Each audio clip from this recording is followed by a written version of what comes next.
Major League Baseball, which they're using spring training to introduce some earth-shaking changes, and we haven't seen rule changes and things in baseball in decades. This is really big deal. I mean, Alan, you remember when they lowered the mound because it was too high and people couldn't hit. That was a big deal. But there are three big changes coming this year, and let Rob G explain them, and then we'll talk. Okay. Yeah, there's three of them coming, as you mentioned. First, and probably the smallest rule change, that they're going to be bigger bases now. Right. They're going to be 18 inches on each side instead of 15. If you saw a picture online, especially on Twitter yesterday, it's noticeably bigger, but it's not going to really fundamentally change the game, I don't think. So it didn't feel like people were going to be sliding into Mr. Pillow, My Pillow's pillows. They're going to be running into a medium-sized pizza box. That's what it is. Okay. Number two, they're going to ban the shift. And there's a lot of rules beneath that as it relates to where a guy can stand, how an outfielder can stand. But fundamentally, they're going to be banning the shift. And last but not least, this is the one that everybody's talking about. There's going to be a pitch timer. There'll be a 30-second timer between batters and then a 15-second timer between each pitch. If the pitcher doesn't adhere to it, then it's automatic ball. If the batter doesn't adhere to it, it's an automatic strike.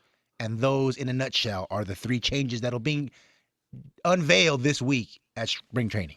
Thank you, Rob G. And Alan, I'm going to say right off the bat. Okay. Out of those two, because we're not going to talk about the bases, okay? 15 inches, 18 inches, okay. That if they say that injuries decreased in the minor leagues because guys weren't getting spiked and run over, you play baseball, you have to get on the bag. One of the worst things that comes to your mind when we were running down the first baseline was the first baseman, or when the pitcher had to go cover his foot getting on the base path where you had the step.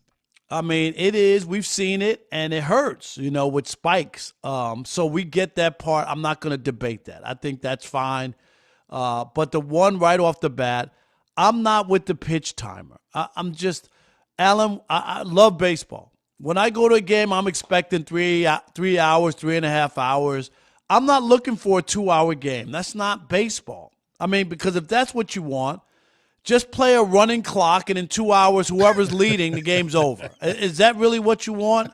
So I'm the pitch clock, when they start calling strikes and balls on pitchers and hitters, I'm not going to be comfortable with that.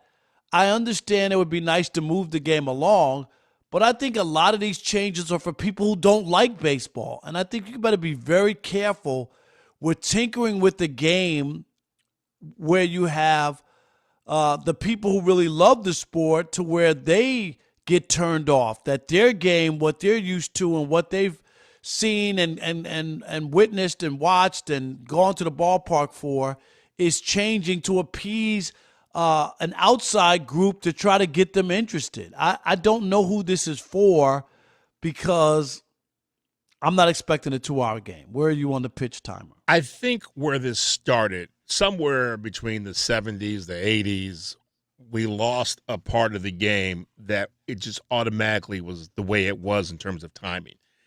You got to a point now where you got guys who are at the batter's box stepping out after every pitch and readjusting everything. I get that part. You don't take a swing at the pitch. Stay in the box. Right. You don't take a swing at the pitch, and yet you got to back out of the batter's box. You got to readjust your batting gloves, your elbow, everything else. I'm like, get your butt back in there. Because when I used to pitch, there were some things, I pitched to play the outfield. There were some things, though, when you pitch, when the guy took too long and he was stepping out, that used to just infuriate you to no end, and you almost wanted to buzz one by his head. So the point is, guys just took what was not a rule and just abused it and just started stepping out and taking too much time in between.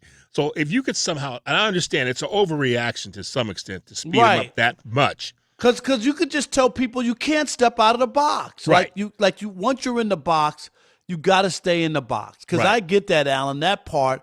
But when you start putting imagine a star player, the bases loaded in the ninth inning, and he doesn't get in the box soon enough, and they call strike three, the game's over. Right. You think people are going to react to that and like that?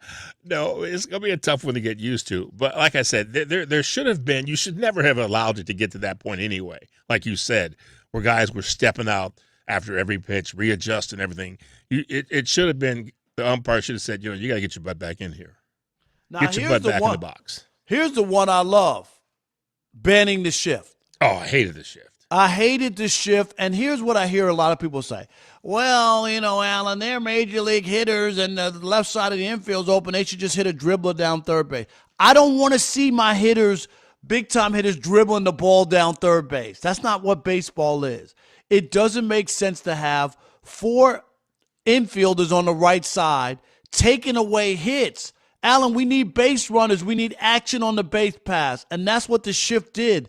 A left-handed hitter would hit it right in the hole between first and second, right? Yeah. And the third baseman is in right field, and he throws them out. I saw Manny Machado take many a hit away from guys because here's a third baseman basically in short right field, like it's softball. Like it's softball. Right? We see that in softball. You could have a roving outfielder. They play 10 guys in the field, and a guy plays in those kind of spots. So I didn't like the shift. No. I thought it had gotten carried away. And I think it messed up a lot of players. You look at guys like Joey Gallo, and I heard Cody Bellinger say the other day, you grow up learning how to hit a specific way. And as Bellinger said last week, he said, look, when I hit a ball up the middle, growing up, that was a base hit. You expect a hit. No, the shortstop is there or the third baseman is there. He goes, so all of a sudden that's an out. So what that does is mess with your head to the point that now, as a person who has played the game for most of your life, learning the skills to hit, I all of a sudden have to try to readjust everything I've learned that got me to the major leagues for a lot of guys and re-educate myself on trying to hit. And that's not a simple process for a lot of guys to do. No, because you hear people all the time. They're major leaguers. Hit it in the hole on the third base side. There's nobody there. That's not. Yeah. That's easy to do until you actually get to the batter's box and you're facing face a guy pitch. throwing 95. Right. Okay. Am I right? Let me try to adjust to put this ball down the third baseline because there's nobody there. That's a tough thing to do. And people should just understand. It's like getting a bunt down, right? If it's so easy, you get up to the plate, Alan, it's hard to get a bunt down. Yeah. Pitchers can't move people over, or even hitters. When they ask to move somebody over once in a while, it is not that easy to direct the ball when somebody's throwing the ball in the 90s at you. Yeah, another one I don't like is the one that now limits how many times you can throw to first base. I do not like that one either. And putting a runner on second base for extra innings, again, where are we going? So Alan, you could say you were pitching this game and you had a no-hitter going and you pitched into the 10th inning and they put a man on second base. They moved him over on a ground ball to the opposite way, right? He's on third base with 1 out. And then the guy hits a sacrifice fly. You pitched a no-hitter and you lost. Yeah. I would say I would implement that for the sake of time. If you get to maybe say the 11th inning and you had the 9th and the 10th and nobody was able to win a ball game, okay. Then in the 11th inning, I might say, okay, we're now going to put a guy. Maybe I would even speculate we're now going to put a guy on first base rather than second base. And the next inning, then if we go to the 12th, he's now on second base. Yes, I would not want to do that in the 9th inning. I mean, in the 10th inning. Right. I would not want to do that then. I'd say you have the 10th inning, you have the 11th inning to try to score naturally.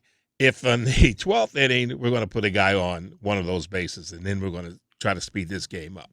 Yeah, well, it's crazy, but changes have come to baseball. No more talking about it. This is happening this coming season, which starts in late March.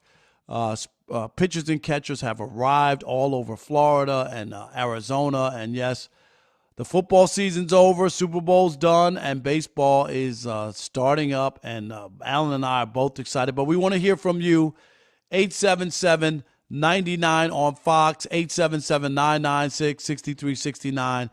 What are your thoughts on the rule changes we'll be seeing this week at the start of spring